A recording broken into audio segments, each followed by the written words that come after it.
Ya, oke. Selamat berjumpa teman-teman semua. Selamat datang juga untuk Karomi yang untuk kesekian kalinya masih sabar join dengan Rumah Buku Teologi, membawa pemikiran-pemikiran dan ide-ide yang brilian untuk menjadi inspirasi bagi kita semua. Kali ini Rumah Buku Teologi mau memulai segmen baru, katakanlah begitu. Segmen di mana kami bisa, dan kita semua bisa bicara-bicara santai mengenai topik-topik terkait kehidupan mahasiswa teologi.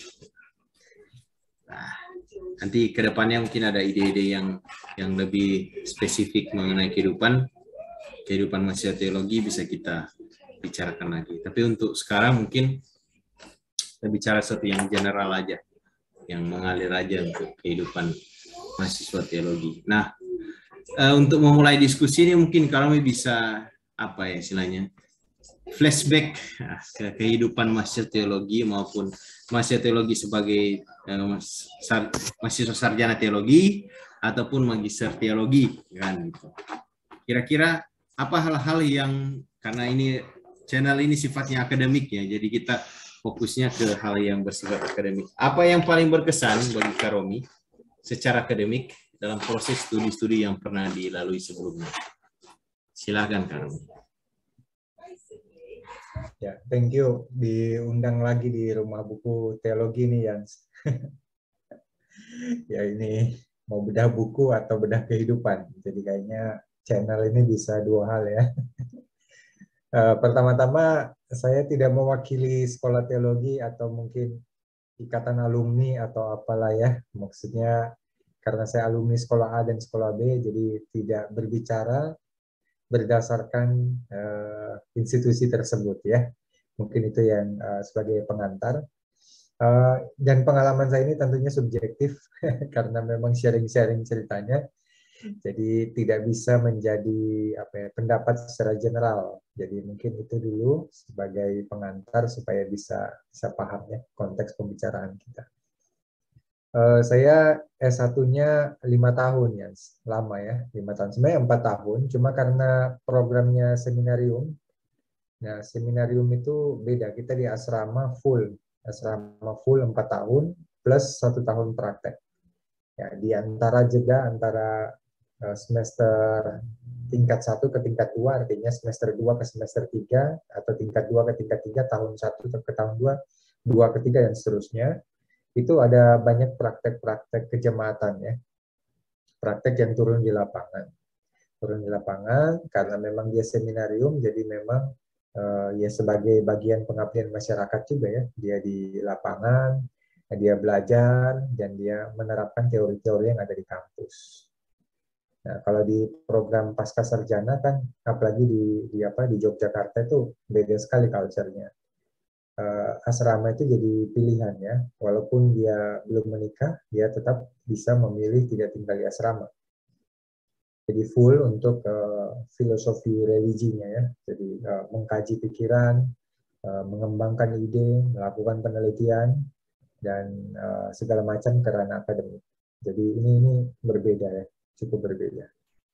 Kurang lebih begitu pengantarnya. Jadi ini dua hal yang cukup berbeda, tergantung yang mana yang mau disasar lebih dahulu. Saya nggak tahu ya, kira-kira yang mana yang saya harus sampaikan. Iya, menarik Kak.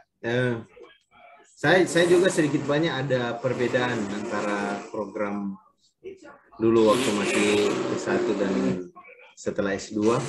Itu di penekanan, mungkin di pasca sarjana sudah unsur akademiknya sudah sangat kental gitu. Walaupun tetap ada tendensi untuk diskusi secara praktis, tapi makin tinggi barangkali strata studinya, tingkat akademiknya makin kental, saya kira begitu. Itu juga sih, walaupun ya saya juga 5 tahun studi. Itu bukan karena seminarium, tapi karena kemalasan. Cuma ya saya dari idealnya 4 tahun, saya kemudian selesai 5 tahun, 4 tahun lebih sih, tapi kalau dibulatkan 5 tahun. Itu yang memang fokusnya untuk melatih orang menjadi seorang pelayan di gereja, khususnya pendeta. Itu waktu saya S1 dulu. Tapi ketika sudah S2, orientasinya sudah agak bergeser, lebih ke menjadi peneliti di bidang teologi. Kira-kira itu pengalaman saya secara pribadi gitu. Yang tentu saya tidak bisa digeneralkan. Nah, mungkin kita bisa diskusi lebih dalam lagi soal, karena ini rumah buku teologi, pengalaman Karomi secara spesifik soal dunia tulis-menulis. Nah, kalau S1 gimana, lalu S2 teologi gimana? Lalu mungkin ada pesan-pesan bagi penonton sekalian soal dunia tulis-menulis teologi ini. Kalau di seminarium itu, kalau kita berkaca seminarium itu kan gambarannya kayak monasteri ya, monasteri zaman dulu ya, monasteri biara ya, studi biara. Cuma yang dihasilkan dari biara seperti orang-orang kayak Martin Luther gitu ya, Thomas Aquinas biara juga nggak ya, saya lupa ya, Fransiskus Assisi dan lain sebagainya, Agustinus maybe juga. Itu orang-orang yang apa ya, laku hidupnya bagus, disiplin rohaninya jalan, tulisan jalan. Mungkin masa itu masa di mana gereja menjadi center ya, segala ilmu, kajian ilmu ada di situ. Nah, itu persoalan lain. Cuma model seminarium ini kan diharapkan seperti itu ya, di mana mereka itu punya waktu retreat yang panjang bertahun-tahun. Retreat yang panjang ini kan dari pagi pakai bel harus membaca Alkitab, ya khas seperti monasteri banget. Lalu nanti jam makannya diatur, lalu nanti ada pelatihan-pelatihan, kelas-kelas, berkhotbah, paduan suara, menyanyi, melayani jemaat, dan juga segala macam bentuk yang lain. Ya, tiap model seminarium pasti punya kurikulum beda-beda ya. Kurikulum beda-beda. Tapi saya nggak tahu ya, kalau di S1 yang lain, tapi yang saya rasakan itu bahwa apa ya, akademik scholars ataupun tulisan teologi akademik di masa saya itu tidak terlalu tajam, gitu ya, tidak terlalu tajam, tidak sampai menghasilkan tulisan-tulisan yang seperti ya yang tadi saya contohkan ya, kayak Martin Luther aja bisa nulis segitu ya. Orang-orang apa teolog biara itu luar biasa tulisan-tulisan mereka, karya-karyanya ada jelas. Nah, tapi saya merasa kalau di S1 saya dulu tidak sejauh itu mungkin goalnya. Yang terasa nyata adalah bagaimana mahasiswa-mahasiswa ini bisa terlibat aktif dalam pelayanan, tanda petik mengerti panggilan. Panggilan ini kalimat di seminarium kami, jadi vokasionalnya dimengerti. Dan bahwa saya adalah sebagai full timer rohaniawan yang nantinya saya harus setia dengan jalan hidup ini ya, seperti biara juga ya, harus setia. Kalau di biara mungkin mereka nggak boleh menikah, kalau di seminarium masih boleh. tapi ya pengabdian terhadap dunia gereja itu cukup ditekankan. Dan kalau kita berkaca kembali ke gereja itu butuh apa? Yang pertama pasti harus bisa khotbah kan, bisa khotbah, harus bisa mimpin pujian, menyanyi, mengerti musik gerejawi, gitu ya, mengerti musik-musik gereja, terus melakukan pelawatan dan lain sebagainya. Jadi itu apa ya, skill-skill mendasar yang karena kebutuhan gereja dan lokusnya adalah gereja, outputnya ditempatkan ke gereja, maka mau tidak mau kurikulumnya adalah berdasarkan konteks itu kan. Jadi kalau ditanya apakah di gereja nanti butuh tulis-menulis, jarang kan gereja ada pelayanan tulis-menulis gitu ya, kan jarang kan. Tapi yang rutin itu kan yang banyak itu berkhotbah, menyanyi, melawat jemaat dan lain sebagainya. Jadi memang saya merasa di S1 saya tidak terlalu berkembang masalah tulis-menulis. Nggak tahu kalau di tempat Jans gimana ya? Iya, saya lebih kurang mirip karena memang motivasinya ya walaupun ada semacam jargon-jargon bahwa mahasiswa teologi itu atau lulusan teologi itu tidak serta-merta kerja di gereja dan seterusnya, soal bekerja di mana saja gitu. Tapi ya mau gimana, mata kuliah berkhotbah dan mata kuliah membuat liturgi itu mata kuliah wajib diambil oleh mahasiswa. Ya, Kalau liturgi maksud saya tadi. iya, jadi ya kami dilatih kayak mungkin seperti Kak Romi, kami dilatih untuk membuat liturgi, dilatih untuk berkhotbah seperti apa ya, untuk kebutuhan praktis. Nah, pertanyaannya soal dunia tulis menulis, saya punya pengalaman yang menarik juga karena agak unik, karena saya sempat gabung-gabung dengan kelompok jurnalis gitu. Ya, salah satu dosen kami waktu S1 itu senang dengan jurnalisme, lalu dia sering menulis ya, karya-karya jurnalistik itu sampai sekarang juga. Jadi saya sempat belajar dengan beliau, ada kelompoknya saya sempat ikut itu. Lalu saya sempat menelurkan tulisan juga dalam bentuk majalah, tulisan di majalah. Cuma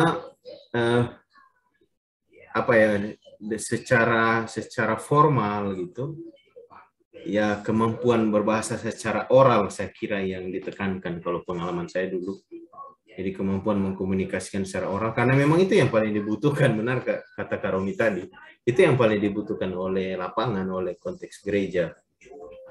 Nah, soal apakah gereja butuh tulisan, tentu saja ada tulisan kayak renungan dan lain-lain itu. Tapi itu kan, apa ya istilahnya, saya tidak pernah mengalami pelatihan mengenai itu. Pelatihan mengenai menulis renungan apa dalam gereja. Walaupun kalau kita pikir secara jernih ya, hal-hal tulis-menulis dalam gereja itu kan apa ya, dokumen-dokumen gereja itu kan semua tertulis. Lalu berbagai macam laporan, lalu kayak tadi renungan-renungan, lalu kemudian sekarang ada semacam tren konsultasi teologi, dan itu semua apa ya, kultur-kultur tertulis kan, yang sebenarnya entah itu nampak jelas ataupun abu-abu gitu, itu semua berdasarkan pada budaya tulisan, budaya menulis. Nah, itu yang saya kira belum menjadi, sejauh ini masih pada, kalau yang saya alami ya, waktu dulu studi S1, di kemampuan untuk melayani secara praktis di jemaat itu dalam bentuk komunikasi secara oral.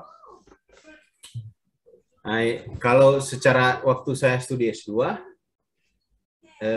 saya tidak mendapatkan anjuran secara langsung bahwa tulisan ada segala-galanya. Saya tidak mendapatkan itu waktu S2 dulu. Cuma memang kulturnya agak berbeda waktu saya ke Jogja itu. Kulturnya ketika di situ ada semacam aturan yang tidak tertulis, minimal yang saya alami. Saya tidak tahu apa yang saya dan Kak Romi kuliah di tempat yang sama waktu S2. Cuma saya merasakan bahwa kok kayak di sini tulisan itu penting sekali. Yang saya rasakan ya di situ ada semacam atmosfer, walaupun mungkin sama seperti Kak Romi, ya kami tidak mendapatkan pelatihan menulis secara formal, kan? Tidak ada semacam course untuk academic writing atau penulisan akademik atau menulis karya ilmiah, menghasilkan karya. Walaupun sebenarnya waktu tes masuk kita diuji itu juga kan Kak Romi, artinya kita diberi satu tulisan lalu kita merespon secara tertulis kan. Tapi pelatihan secara formal tidak ada. Nah, itu semua saya pelajari secara, boleh dibilang otodidak juga, artinya ya udah belajar nulis dari orang-orang yang pernah nulis, tidak pernah di-train, walaupun penekanan pada tulisan itu. Dan ya saya bersyukur banyak beberapa tulisan, dan mungkin seperti Kak Romi waktu studi dulu sempat publish gitu, tulisan secara akademik ya. Itu kenapa saya mengasumsikan di awal tadi bahwa mungkin S2 ini poinnya lebih ke apa ya, menjadi semacam peneliti akademik teologi kira-kira.